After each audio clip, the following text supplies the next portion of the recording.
दुनिया में monkey pox के कहर के बाद लंपी वायरस वैज्ञानिकों के लिए चिंता का विषय बनी हुई है। दरअसल देश के कई राज्यों में लंपी वायरस कहर बरपा रहा है। राजस्थान, गुजरात, पंजाब में तांडव कर चुके लंपी ने यूपी के कई जिलों में भी दस्तक दे दी है। लंपी रोग से सावधानी बरतने के लिए सभी जिलों को अलर्ट किया गया है।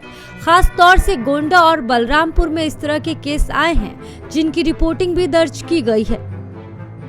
लंपी यानी कि LSD गाय और भैंसों में फैलने वाला एक संक्रामक रोग है, जो तेजी से एक दूसरे में फैलता है। इसमें पशु की त्वचा पर गांठें हो जाती हैं, त्वचा खराब हो जाती है। इससे पशुओं में कमजोरी, दुधारू पशु में दूध क्षमता कम होना, गर्भपात, बांझपन, पशुओं के बच्चों में कम विकास, निमोनिया, पेरिटोनिटिस, लंगड़ापन या मौत हो सकती है। कई अन्य राज्यों में ये वायरस कहर बरपा रहा है और वहां लाखों पशुओं की इससे मौत हो चुकी है। अब इस वायरस ने उत्तर प्रदेश में भी दस्तक दे दी है।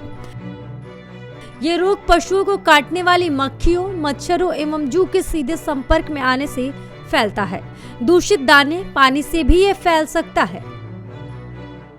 संक्रमित पशु में कई बार 2 से 5 सप्ताह तक लक्षण नहीं दिखते और फिर अचानक ये रोग नजर आता है। ये रोग पहली बार 1929 में जाम्बिया में हुआ और अफ्रीकी देशों में फैला। वैसे तो इस बीमारी का कोई इलाज या टीका नहीं है।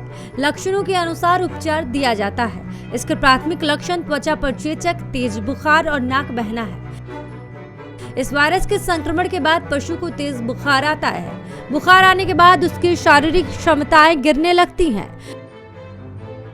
कुछ दिनों बाद संक्रमित पशु के शरीर पर चकत्ते के निशान उभर आते हैं। बता दें कि इस वायरस को फैलने से रोकने के लिए पशुओं को टीका लगाया जा रहा है। वहीं रोग से बचने के लिए एंटीबायोटिक्स, एंटी इन्फ्लेमेटरी और एंटी हिस्टामिनिक दवाएं दी जा रही है।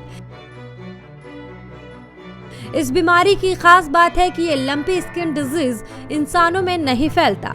हालांकि पशुओं को छूने के बाद सभी लोगों को साबुन से अच्छी तरह हाथ धो लेना चाहिए और कोशिश करनी चाहिए कि अपने पशुओं को इस संक्रमण से बचाया जा सके।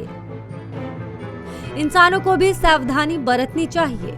पशुओं को समय पर वैक्सीन लगवाकर इस डिजीज का खतरा काफी हद तक कम किया जा सकता है।